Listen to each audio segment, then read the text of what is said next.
Hello, this is Larry at LarryRicker.com, and in this video I'm going to talk about how to replace brake pads, rear brake pads, in a Honda CRV 2003. Actually, I'm going to show you how to do it. So if you like this video, click on the like button below. You can subscribe to my channel and check out my apps in the Apple App Store. They include Project Organizer, Project Organizer Pro, Job Hunt Pro, Opportunity Organizer, Opportunity Organizer Pro, Student Organizer Pro, Class Organizer, and Class Organizer Pro. Now, if you listen carefully, you might be able to hear a bit of noise in this vehicle. It's at low speed, it's in the rear of the vehicle, and it's sort of a bing, bing, bing, bing, bing, bing, bing, bing, bing, bing noise. And as the car goes faster, it makes the noise more quickly, and at high speed the noise just completely goes away. So I'm going to replace the rear brake pads, and I expect that noise to go away. The Project Organizer app allows you to store information about all your projects, keep them sorted out, and keep them well organized. In the project notes section, you can list out the core team contacts and whatever information you need about each of the individuals. You can also list out contacts for other projects and you may need to integrate with or work with other teams.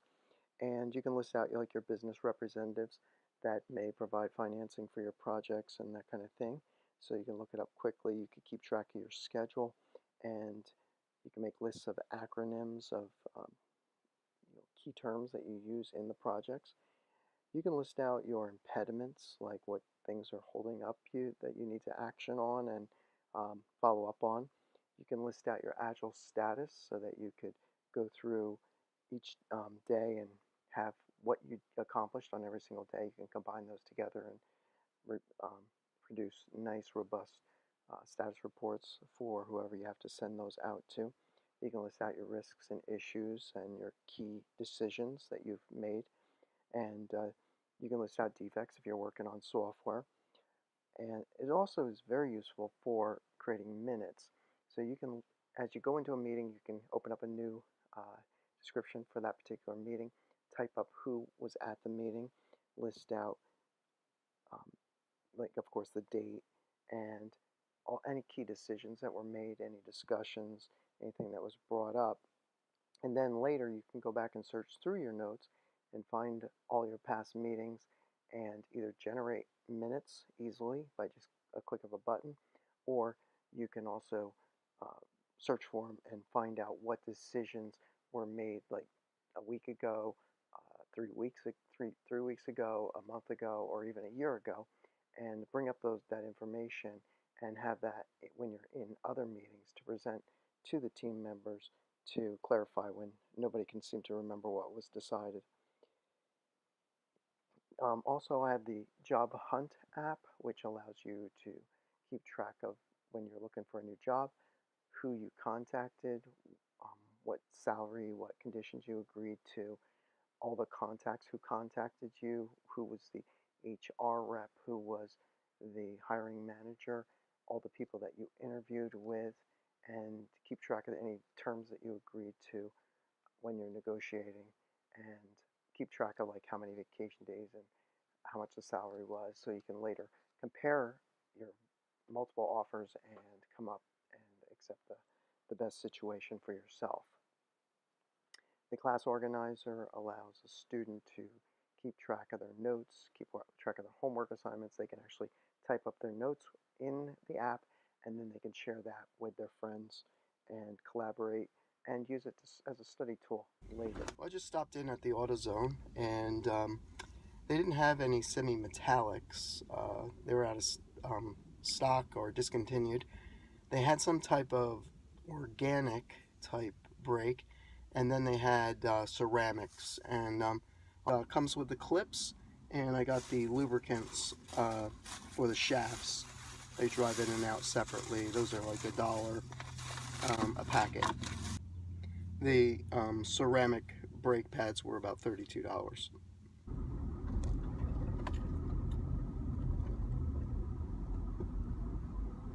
At low speed, the sound is not very prominent. It needs at least 10 to 30 miles an hour to pick up the noise coming out of the rear of the vehicle.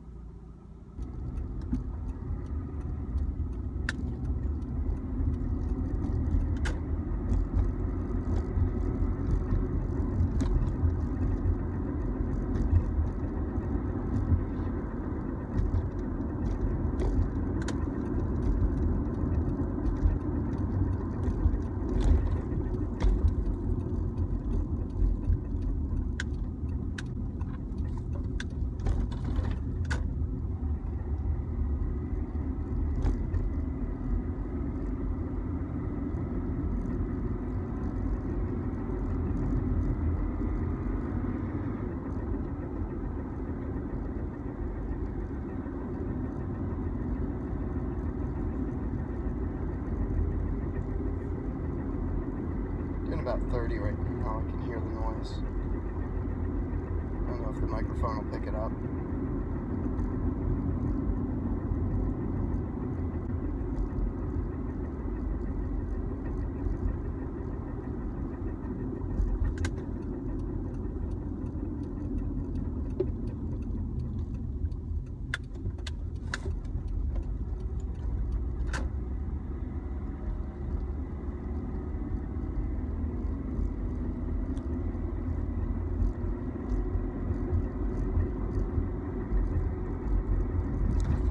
Back up to about 30. Just coasting.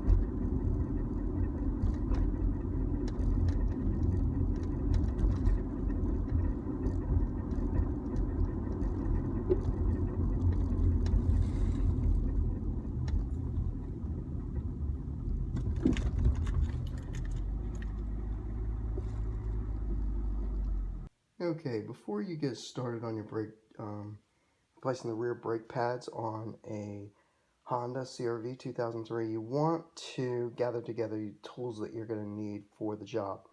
It's easier if you just have everything handy, then you don't have to go around looking for something. I think I've got everything here, but I'll probably end up running and go get something later anyway. So first thing up here on the left, you got a ratchet set. I've got a C-clamp here that's going to be used to compress the cylinder to pull the brake fluid out of it so that you can fit the caliper over the new brake pads. I've got some ratchet sets here. I think I'm going to need the 10 millimeter, maybe 12 millimeter, but I've got a full set here. Got some socket wrenches there. Got a jack. I'm going to put that under the lift point and lift the rear of the car. Then down here I've got chocks. I got 2 chocks that are going to go under the front tire. I'm going to make sure that the tire on the same side of the vehicle is immobilized so that somebody doesn't find this video and find me underneath the car. And then I've got a jack stand here, and I use that as a second backup to the jack to make sure if the vehicle falls off the jack that it has that jack stand to fall onto. I've got another one of those. I might use both. And then I've got nitrile gloves, and that's just to keep my hands clean. And a bag, a trash bag that I can use to just throw stuff in to keep the area neat as I'm working on the job. So I'm going to get started here. I'm going to lift up the vehicle. The lift point is underneath the vehicle, right up in here, behind or in front of the rear tire. And there's like a piece of metal right here. I want to put the jack under that and lift that up there. But before I do, I'm going to put chocks, these 2 chocks. We're going to go in front of and in back of the front tire. And I'm also going to get some safety glasses to protect my eyes. So chocks behind and in front of the vehicle, or in front of and behind the front tire. That way the vehicle doesn't roll. And you want to make sure you have it on a level space. Do not try to do this in driveway if you have any type of slant to driveway, because the vehicle will roll off the jacks and fall on you. Okay, when you're jacking up your vehicle, you want to make sure that the jack is situated under the lift point and that it's flat flat on the surface, and then just crank your jack clockwise and just lift the vehicle off the ground. The vehicle off the ground, you want to loosen your lug nuts, and you can do that while it's on the ground. That'll keep the wheels from spinning. So you want to lefty-loosey, turn them counterclockwise to loosen. So you can simply pull up.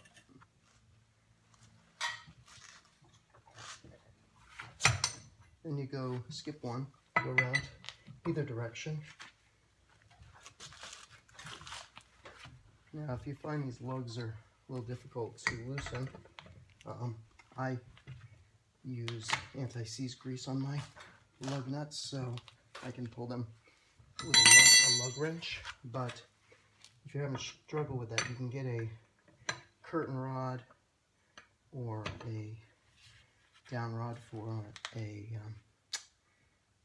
ceiling fan, and put that over the lug wrench and pull your lugs that way. Give you leverage, and the leverage will allow you to easily pull them and loosen them up.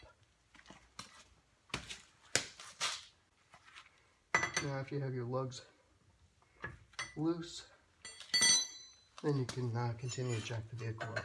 If I get the tire off, to get it back on, I'll probably have to jack it up further. It always seems that way. So just work around, lefty, loosey.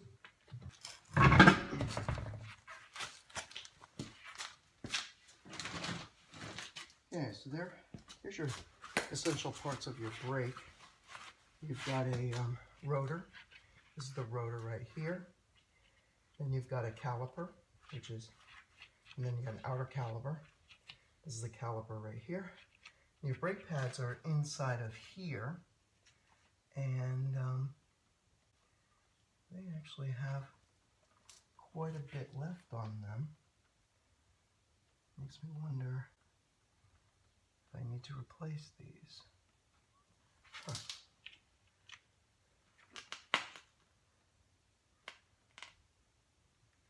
I may need to just try to figure out the source of the noise.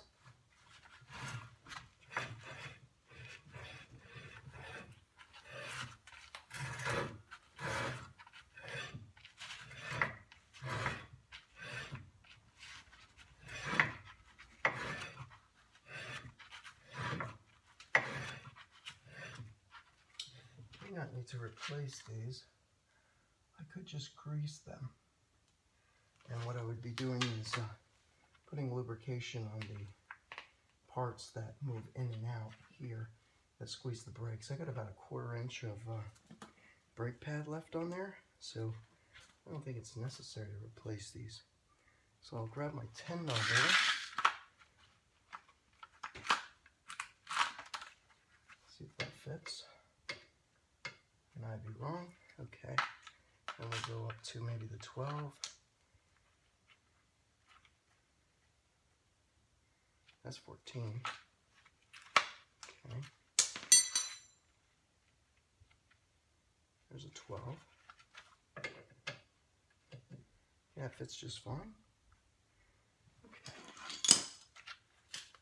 Now, you want to take the top of your ratchet and look at how it goes, and you want it to be engaged as it goes left to loosen. And then if you get it right while it's facing and you're looking at the top of the ratchet, then you don't have to worry about getting confused about having everything be backwards when you put it on the back side of the caliper. So now it'll be righty-tighty to loosen it, which is backwards. And this probably needs my cheat for. So I'm going to go get my bar and continue. Curtain down rod, and or not a curtain down rod, a ceiling fan down rod, and having all that leverage makes it quite easy to turn these bolts, even though they're messed up. And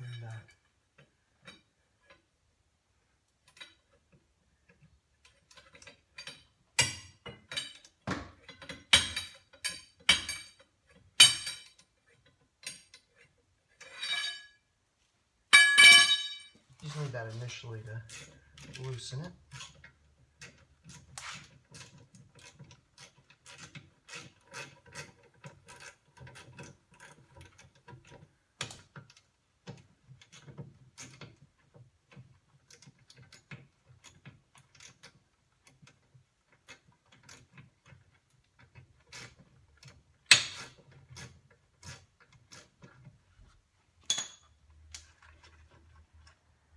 There's a screw.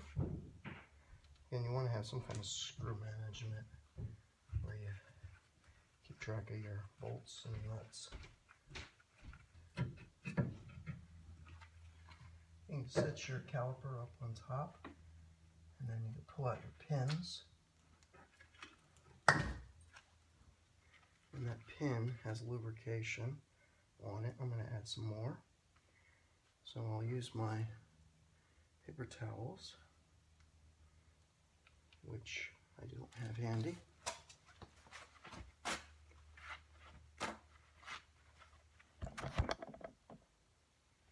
Gonna remove the old lubricant.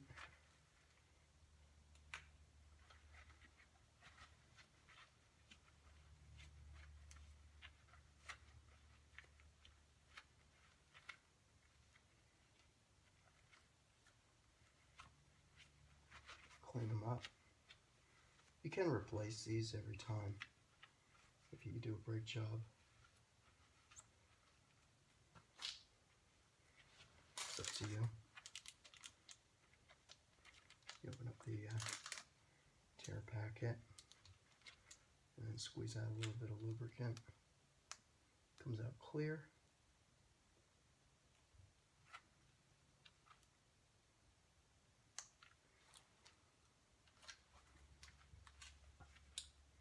And you put the gasket or the rubber thing, grommet, boot, I guess boot's the right word. Put that back on there and slide that back in the hole. That should slide in now easily. Pull out the other one.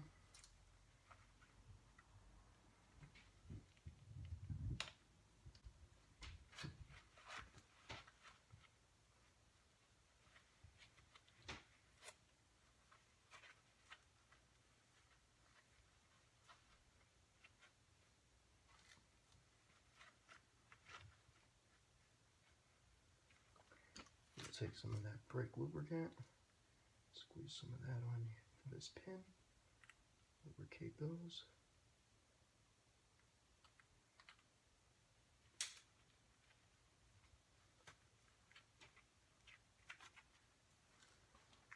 And put the boot back on there.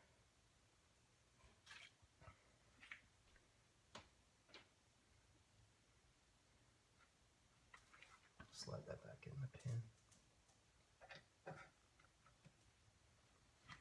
I'm going to inspect these pads, or brake pads, yeah.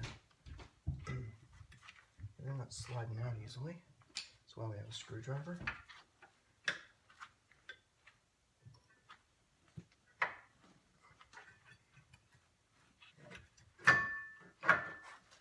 And let's look at these brake pads. These appear to be semi-metallic. Kind of rough, chewed up. I don't think I did this brake job. I haven't had this vehicle long enough. Let's look at the other pad.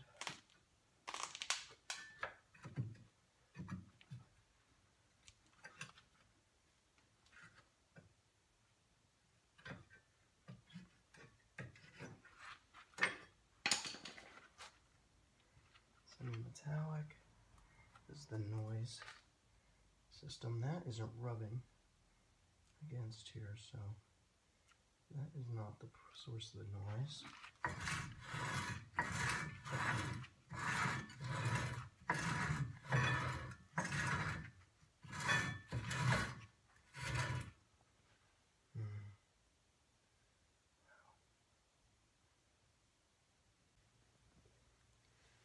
Okay, well, AutoZone did me a favor, and well, they told me they had the screws in stock, or they had the screws, but they didn't. So they called around to a few auto parts stores. They located some of these in Exeter. Unfortunately, I missed the closing time. So these are the screws that go in these holes here, and they secure this rotor in place. And I'm gonna have to wait until 9 o'clock tomorrow to get those. But without those screws in place, it's easy to see that it's causing a clicking noise as this is loose. So if I get those screws, this won't be loose anymore, and that should get rid of the road noise. But let's finish up this brake job, and at least that'll be finished, and then in the morning I can just put in those screws and finish this off. So I'll leave it jacked up overnight, I think. So let's get the pads on here.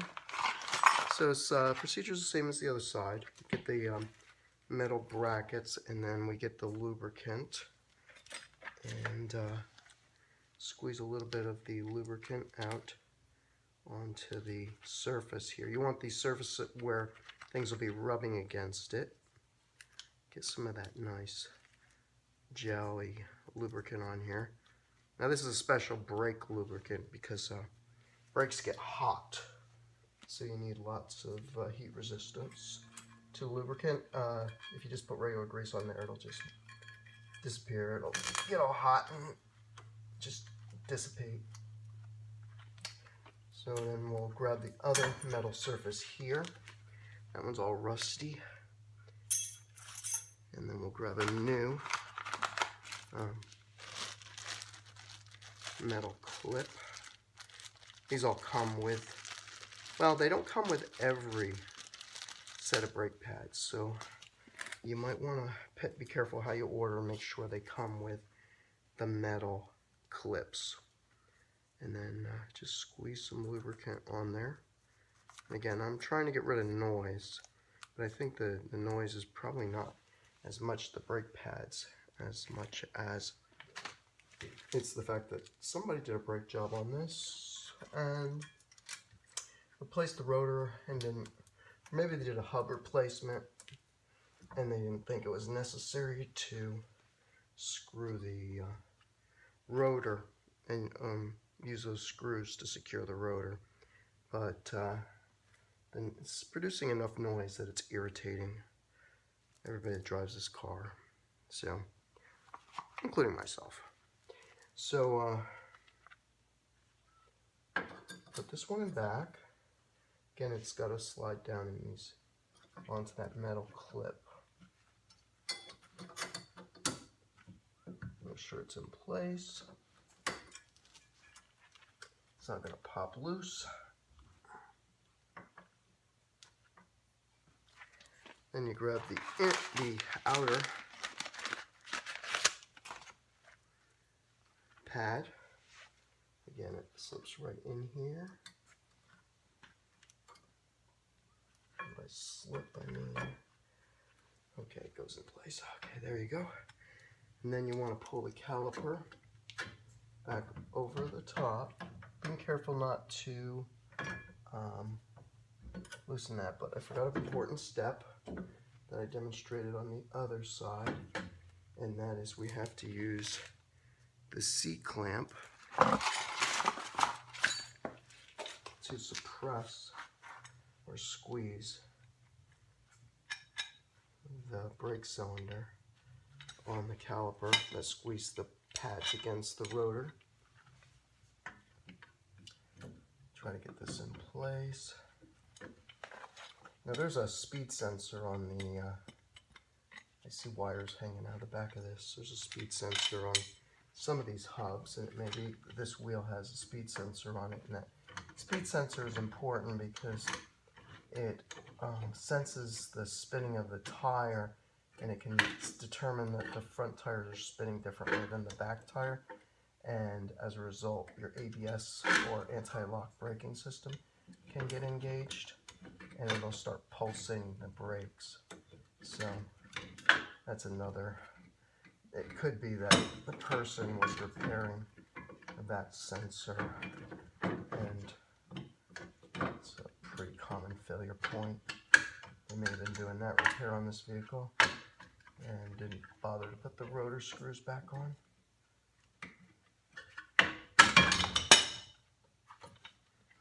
This is an art more than a science.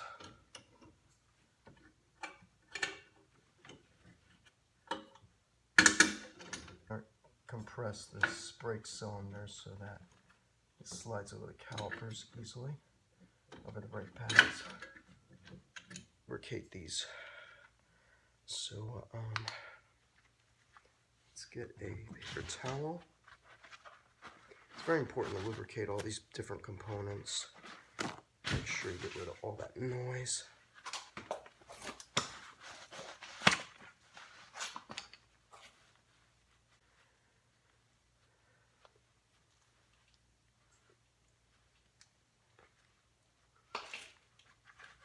Clean those up nice. You can replace this metal hardware with your brake job if you like.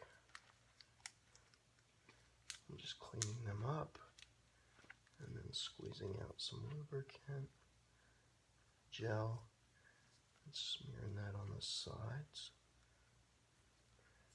The reason being is this piece slides in and out as the brakes get depressed, and then they slide back away when the brakes are released. So it's constantly going in and out as you brake. So you want to get that lubricated.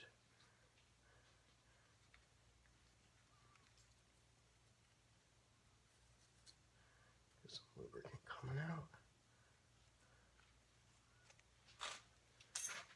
Okay, then you want the boot over that. Slides in place and slips in the back of the caliper.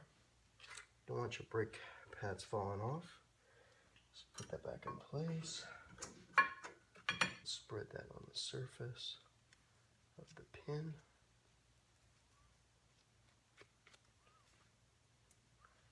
Let's see if we got a little more. Yeah, we got more. Might as well be liberal with our lubricants so that we get rid of as much noise as possible, since that is the main complaint. Don't want any junk in the way. Okay, that's all in place. Now we'll slide the caliper down. Slide that over both brake pads. Make sure both brake pads are under it. And it's not depressed enough, so we need to squeeze this more. So we get our C-clamp.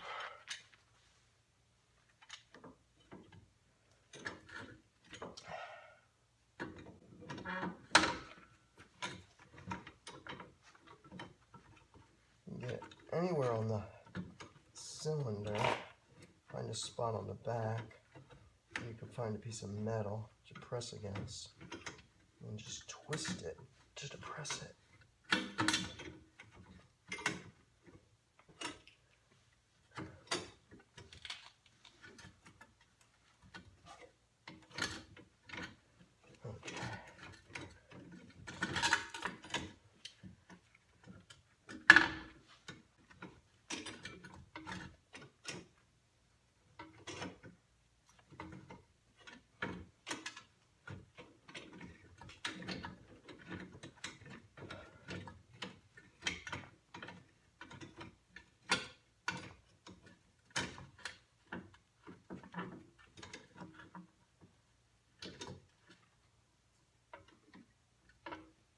I don't know if there's a C-clamp that's particularly better for this, but it never seemed that easy to me.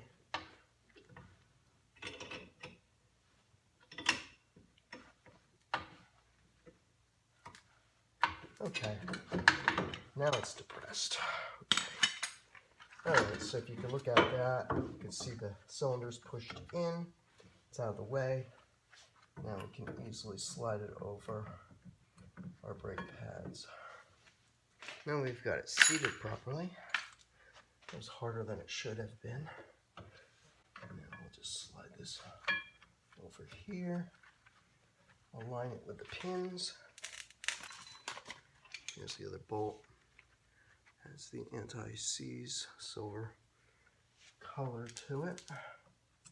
I like to put that on myself, but I'm glad somebody else did it for me.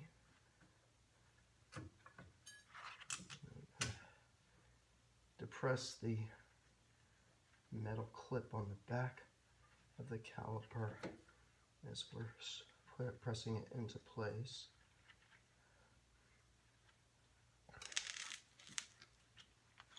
And we'll use a ratchet. It's going to be righty-tighty. We'll have to reverse it. Righty-tighty. Okay. And then we're going to need our 17 millimeter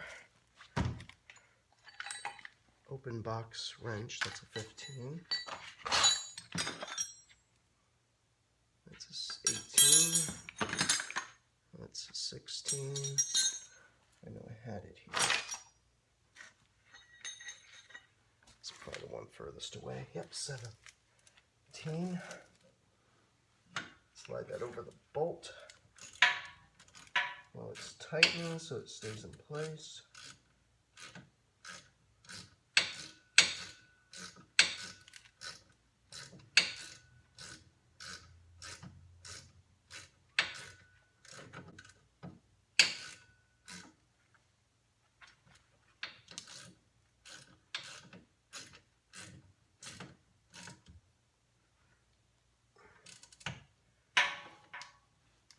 We'll torque that down a little bit.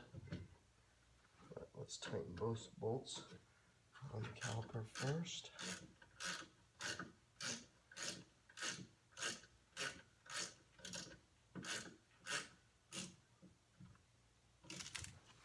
Now for the tightening further, I'm going to use my pipe.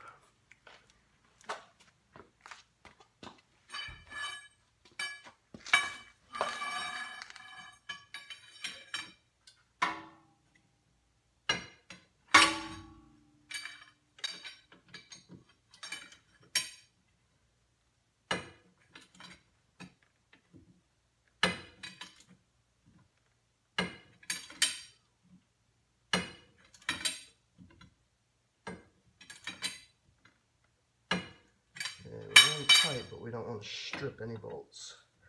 Strip bolts are a pain. We'll have to be replacing parts if we strip anything. We don't want to be doing that.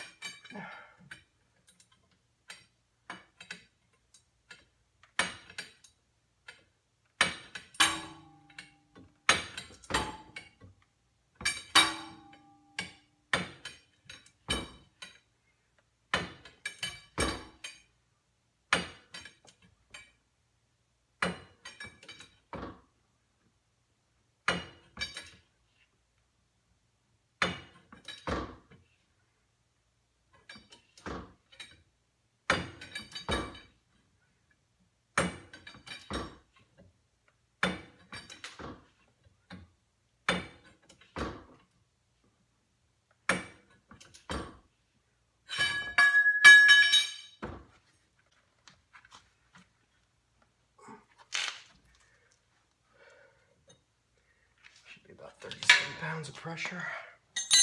Now, we're still going to have the rubbing noise. Hopefully that'll subside. And then, but we still have that clicking noise as these lug nuts rattle back and forth inside of that rotor. So as soon as I have the screws in place, I'm going to put a screw in there, screw in here, and that should keep this from rotating and get rid of that big noise. We won't know till road test tomorrow, but I'm pretty sure that's going to work. But apparently somebody did a brake job or some type of job and they didn't do a complete job, so we'll be finishing this tomorrow.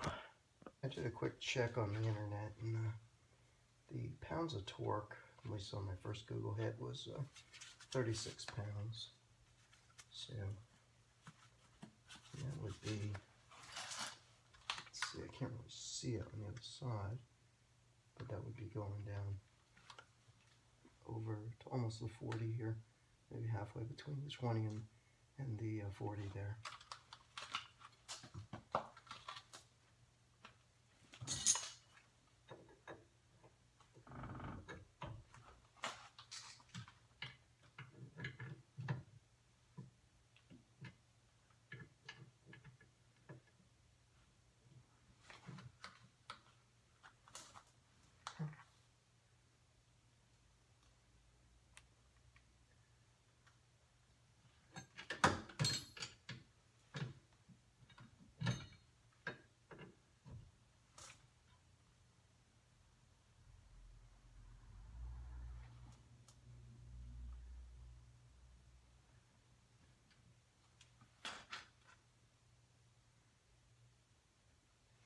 So it looks like the needle deflected about that much. It's hard to see it because it's on the back side. It's unfortunate. That's not calibrated on both sides. Okay, so next step's going to be put the tire back on here. I never did put my, normally I'd say put this jack right under here and support the vehicle. I'm gonna put this tire back on and work on the other side.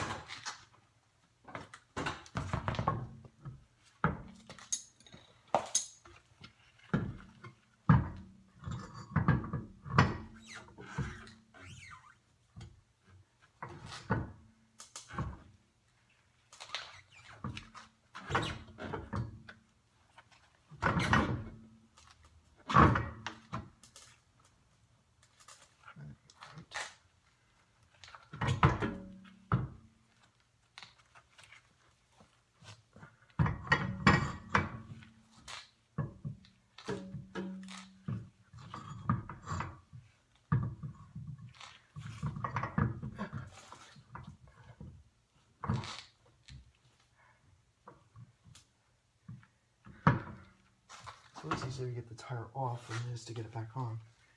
I almost always have to jack it up more to get it back on.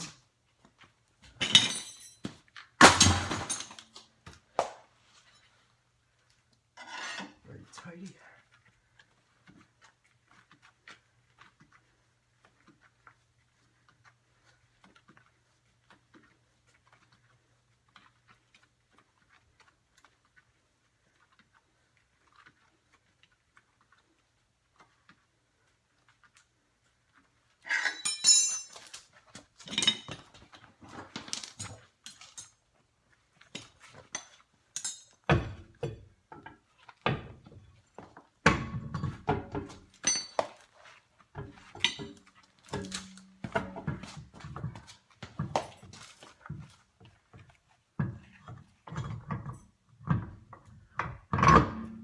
Okay, now I just want to always tighten my lug nuts by hand. Sometimes you get a tire replacement shop and they'll stick the bolts right on there and stick them in their torque wrench and just start cranking on them.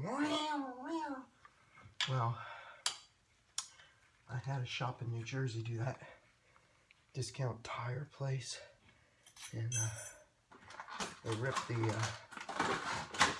they cross-threaded the pins when they did so, and as a result, when I went to take the lug nuts back off to change the tire, I broke the pin. The pin's the part that sticks out of the hub, and as a result, I had to take the hub out and repair the hub, put a new pin in, and fix that, and that took about 4 hours. Granted, I'm a little slow, but it was 4 hours that I wasn't able to do something else, and I wasn't very happy about it. So strongly I advocate for everybody to hand tighten their lug nuts.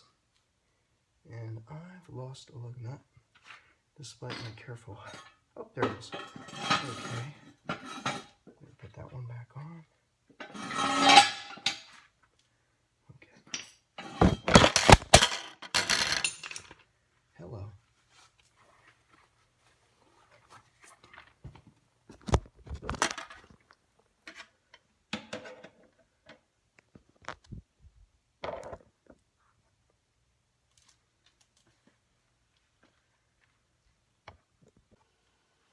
Okay, it's about 24 hours later, and did a little bit of searching. Went around to about 3 or 4 auto parts store. Couldn't get the part for this, and the AutoZone did do me a solid. They told me they had it, and when I got there, they had already realized that they don't have it in stock. They no longer stock it, and they called up and called around to a bunch of stores and located it, and I had about a half-hour drive to go over and get it.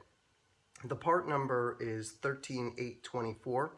The brand is Dorman, and you get these screws, Dorman 13824, and they come in an 8-pack, and you get them in there. So you got enough for all 4 wheels, with because it only takes 2 screws for each wheel. This stuff, it's fantastic. It's called anti-seize grease. You want to put that on here, and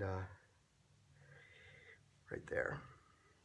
And this stuff's really a friend. You put that in there, and you're not going to have to use so much WD-40 to get bolts loose, and it's really going to make your life a lot easier when you have to go back and take these screws out later. So definitely pick up yourself a neat dollar tube of anti-seize grease and put that on there, and yeah, just put the anti-seize grease on. Just use it like toothpaste. Just the less is more. Just put a little bit on the tip, and that's enough for you. And just screw that in there, and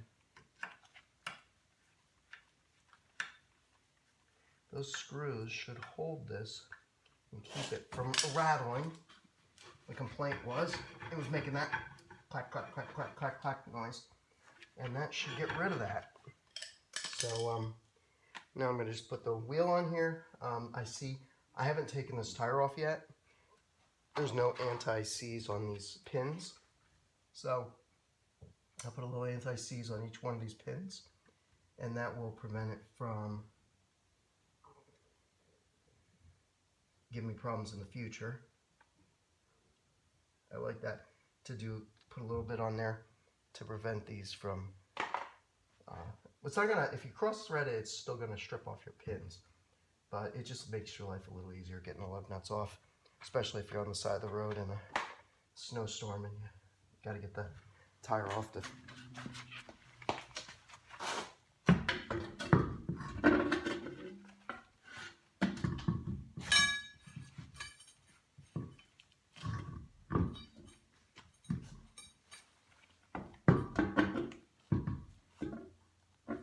And as always, as I said previously, you always have to jack it up a little more to put the tire on. Then you jacked it up to get the tire off. We'll line up the pins, eyeball them, and slide it on.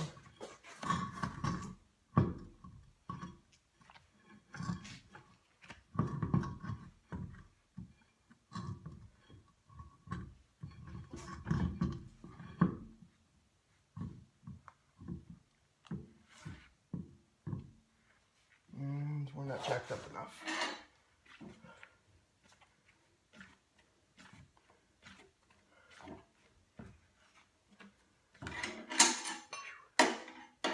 I don't know why the axle always drops so much after you work on the vehicle. It always seems to.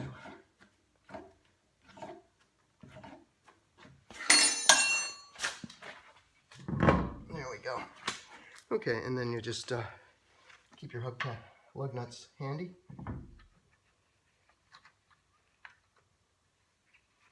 Always hand tighten them. You don't want them cross-threaded.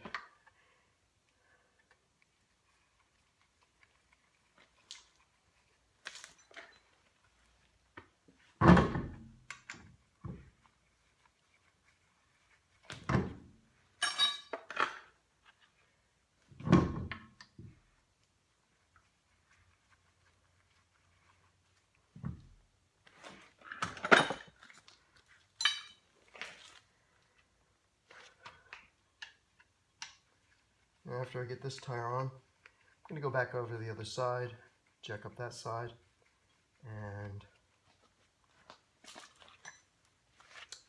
check to see if there's screws on that side, because I don't want this rat tat tat tat tat tat noise to continue.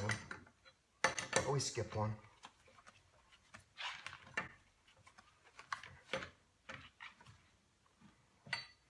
Been hearing about this for pretty much ever since we got the vehicle.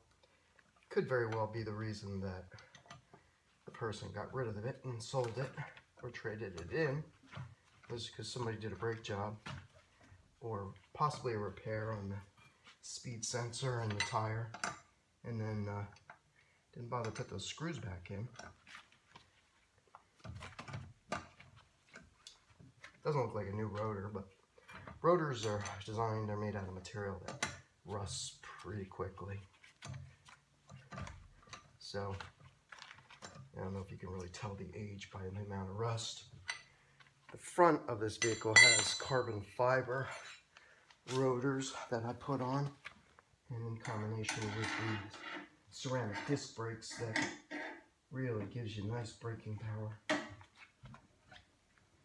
But most of the braking comes from the front, so I didn't think it was necessary to put the carbon fiber rotors on the rear. Plus I think these rotors are in good condition.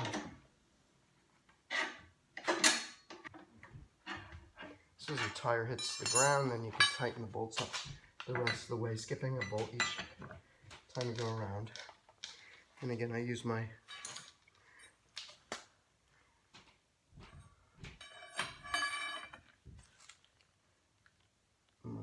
ceiling fan down rod extension to tighten these up. Just give them a quarter turn after they stop spinning easily. You go around in a circle, skip one bolt, do the next one. It's easy to over torque with all the leverage you get with a bar extension. So you don't want to go crazy on these, because you don't want to break a pin trying to tighten your lug nuts. And plus you might have to remove the tire in the field when you're not in the garage and you don't have your rod extension, so you don't want to make it too difficult for yourself.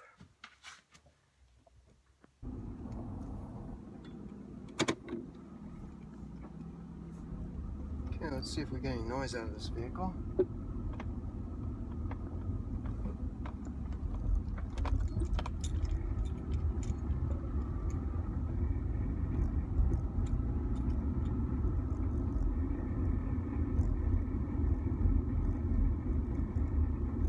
I am still hearing a little bit of noise.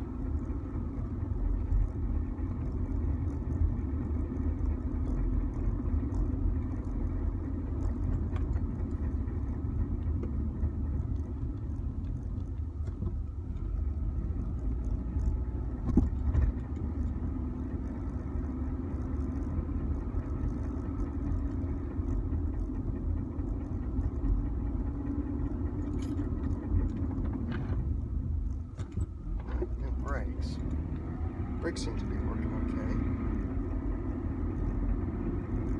Still getting that rat tat tat tat tat tat tat tat noise.